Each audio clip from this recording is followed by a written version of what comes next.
औज़ुबिल्लाहिमिनश्शैतानिर्रजीम बिस्मिल्लाहिर्रहमानिर्रहीम अस्सलाम वालेकुम वरहमतुल्लाहि वबरकातुहू। नाज़रीन इकराम, मैं हूँ फैसल सैयद। आप मेरा यूट्यूब चैनल देख रहे हैं।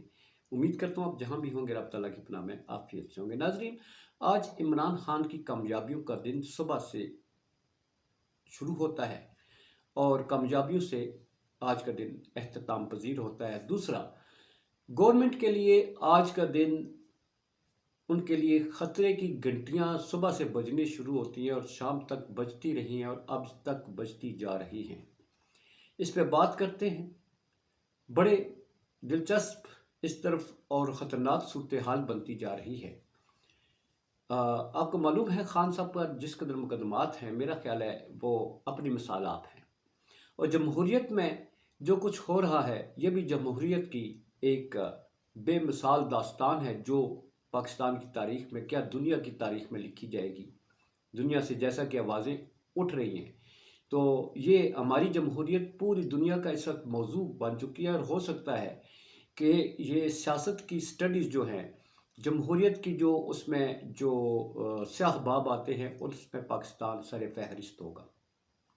बात हो रही है इमरान खान के हवाले से। आपको मालूम है कि उन पर एक केस है। वो केस कौन सा है? अब्दुल कादिर ट्रस्ट केस, अल कादिर ट्रस्ट केस जो है, उस पर आज जो इरफान कादिर साहब जो हैं वो अब प्रेस कॉन्फ्रेंस कर रहे थे। प्रेस कॉन्फ्रेंस बड़ी इंपॉर्टेंट इसलिए कि एक तरफ इसी केस में जनाब इमरान खान अदालत में अपनी अहलिया बुशरा बीबी के साथ पेश होते हैं और दूसरी तरफ वो कादिर साहब जो है वो प्रेस कॉन्फ्रेंस कर रहे होते हैं। और इसकी अहमियत पर और इसकी वैल्यू जो है इस वक्त बढ़ चुकी है। जो 19 अरब का वो केस है, अब वो कहते हैं ये आजकल की वैल्यू के मुताबिक 70 अरब रुपये बनते हैं। गोया वो आजकल की वैल्यू को जो है वो एवेल्युएट कर रहे हैं डॉलर के हिसाब से। फैसला अदालत ने करना है। बुशरा बीबी जो हैं उनको नैब ने कहा जी इनको अरेस्ट करने की ज़रूरत नहीं है, इनकी ज़मानत की ज़रूरत नहीं है, इसलिए कि हमने इनकी अरेस्ट वारंट ही जारी नहीं किया। ये नैब की तरफ से कहा जा रहा है। और इस तरह नैब की अदालत जो है, एहतसाब अदालत जो है, उसने बुशरा बीबी को जाने की इजाज़त दे दी। और इसी केस में जनाब इमरान खान की पेशी थी इस्लामाबाद हाई कोर्ट में। वहाँ से उन्होंने भी रिलीफ दे दिया और उन्होंने कहा 3 दिन बाद आप नैब के पास पेश हों। और इस तरह ये आज का केस जो है, इमरान खान साहब की पहली कामयाबी जो है वो तो समेटते हुए वो चले गए। जो आज अरेस्ट करवाना चाहते थे बुशरा बीबी को, कुछ आला तरीन शख्सियात जो हैं जिनकी ख्वाहिश थी कि इनको गिरफ्तार किया जाए, वो भी आज बेल जो है वो मंडे नहीं चढ़ाई। अब इसमें नाज़रीन आपकी दिलचस्पी के लिए मैं आपको बता दूं कि ये केस जो है नैब का, हुकूमत इसमें उस तरीके से हाथ डालेगी ही नहीं। कुछ दिन पहले मैंने एक जिन बड़े नामवर सीनियर एंकर हैं हमारे जनाब अब्दुल सत्तार खान, उनकी एक निजी चैनल में उन्होंने जो गुफ्तगू की थी, हमारे जो रियाज मलिक साहब हैं जो बिज़नेस टाइकून है हमारे पाकिस्तान के, और इस केस से उनका बड़ा गहरा ताल्लुक़ है। तो उन्होंने एक पूरी रिकॉर्डिंग की थी कि मैं जो आपको बता रहा हूँ ना कि हुकूमत इसमें हाथ नहीं डालेगी, इसलिए उसका बैकग्राउंड आपको बताऊँ कि वो क्यों नहीं डालेगी। वो इसलिए नहीं डालेगी, मलिक रियाज साहब ने अब्दुल सत्तार खान के वसातत से ये बात जो है वो पहुँचा दी है कि मलिक रियाज साहब कहते हैं कि सुना है कि इस केस में मुझे भी तलब किया जाएगा। आपको ये भी मालूम होना चाहिए नाजरीन के इस सारे जो इस ट्रस्ट के जो पैसे हैं, इस ज़मीन के जो पैसे हैं, मलिक रियाज साहब के अकाउंट में ट्रांसफ़र हुए, उन्होंने पैसे लिए थे। तो इसलिए उनका नाम नहीं लेते। आप ये भी देख लें कि किसी चैनल पे उनका नाम नहीं लिया जाता। तो उन्होंने ये बात पहुंचा दी है क्योंकि उन्होंने लीगल हर चीज़ लीगल तरीके से उन्होंने ली है। अगर इमरान खान के इंतकाम के सिलसिले में मलिक रियाज साहब को इन्वॉल्व किया जाता है, तो फिर उन्होंने कहा कि मेरे पास बहुत सारे सबूत हैं, न सिर्फ इस हुकूमत के बल्कि इमरान खान की हुकूमत के, और फिर जो उससे पहले हुकूमत है, उससे पहले हुकूमत है, और जितने मीडिया हाउसेज हैं ये सब का जो है मेरे पास हर चीज़ मौजूद है, मेरे पास हर चीज़ का हिसाब किताब है। मैं जो लेन देन करता हूँ मेरे पास बाकायदा हिसाब किताब होता है। तो मैं हिसाब किताब ही नहीं, मैं और भी बहुत कुछ खोल दूंगा फिर, मेरे पास जितने भी इस वक्त अहम किस्म की बातें हैं। तो इसलिए थोड़ा सा बताना ज़रूरी था कि मलक रियाज साहब जो हैं, उनकी वजह से, क्योंकि वो लीगल काम करते हैं, लीगल काम की वजह, और इमरान खान को फंसाने के लिए अगर बुलाते हैं तो फिर मलक रियाज साहब भी सारा कुछ बता देंगे।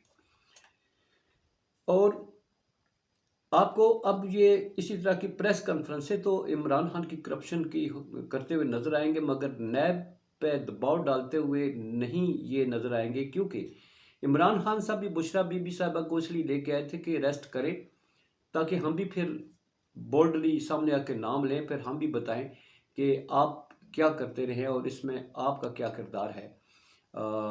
तो फिर जब वो कुछ बताएंगे तो फिर हुकूमत के पर जलते हैं, इसलिए वो नहीं, इस केस की गहराई में जाना ही नहीं चाहेंगे। तो दूसरी तरफ जो हुकूमत की बात की कि हुकूमत के लिए आज का दिन जो है वो अच्छा दिन नहीं था। नैब ने खान साहब को और उनको तो जाने की इजाज़त दे दी, मगर क्या किया जाए, जो हसन निसार हैं, हमारे साबिक honourable chief justice supreme court of Pakistan, उनके बेटे नजम साकब की जो ऑडियो लीक्स के हवाले से जो केस चल रहा है, जिसकी इस वक्त जो है वो तहकीकाती कमीशन जो हुकूमत की तरफ से बनाया गया था, जस्टिस काजी फायज ईसा हमारे ऑनरेबल जो सीनियर तरीन जज हैं सुप्रीम कोर्ट के, उनकी निगरानी में, तो जो इस वक्त existing supreme court of Pakistan के चीफ जस्टिस हैं, उन्होंने उस कमीशन को गैर कानूनी करार देते हुए उसके काम को रोक दिया गया था, जिसे काजी फायज ईसा साहब ने एंडोर्स करते हुए काम रोक दिया।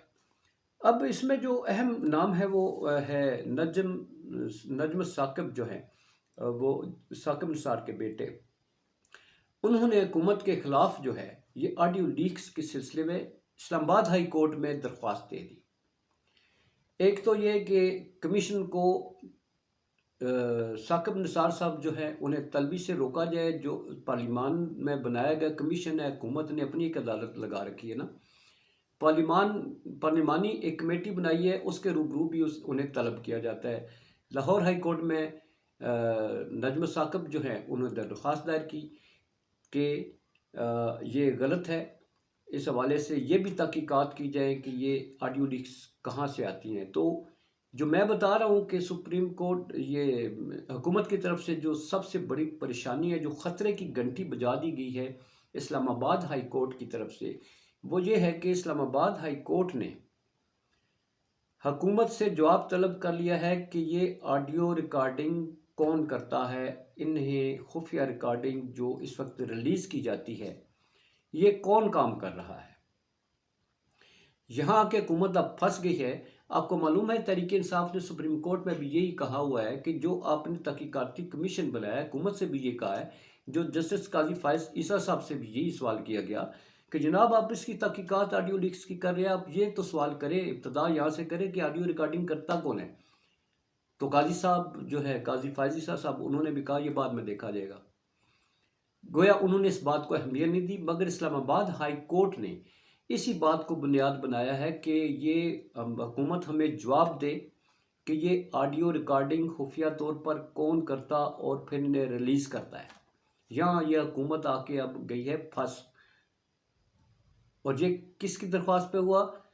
साबिक चीफ जस्टिस ऑफ पाकिस्तान जनाब साकिब निसार के बेटे की दरख्वास्त, जिसमें उन्होंने ये भी कहा है कि जो पार्लिमानी कमेटी है वो भी गैर कानूनी है, उसको भी कलअदम करार दिया जाए, उन्हें रोका जाए इस काम से कि वो मेरे वालिद साहब साकिब निसार साहब को वो तलब करें।